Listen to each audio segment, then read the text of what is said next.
حضرت سیدنا ابو ہریرہ رضی اللہ تعالیٰ عنہ حدیث پاک کے راوی ہیں۔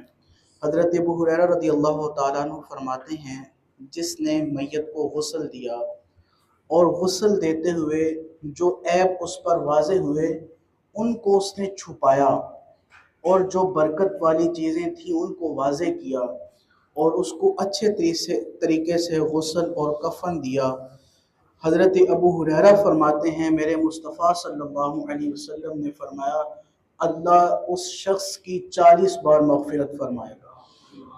اور حدیث پاک کے راوی حضرت علی پاک شیر خدا علی المرتضیٰ رضی اللہ تعالیٰ عنہ ہیں۔ آپ بیان فرماتے ہیں، اگر کسی نے میت کو اچھے طریقے سے غسل دیا اور اس کی عیب دار چیزوں کو چھپایا، لوگوں کے سامنے بیان نہ کیا، اور اس کی تجہیز و تکفین کو اچھے طریقے سے کیا، اور پھر اس کا جنازہ پڑھا، حضرت علی پاک فرماتے ہیں کہ میرے مصطفیٰ کریم صلی اللہ علیہ وسلم نے فرمایا، اللہ اس شخص کو ایسے بنا دے گا جیسے ایک پیدا ہوا بچہ ہوتا ہے کہ اس کے ذمہ کسی قسم کا گناہ نہیں ہوتا۔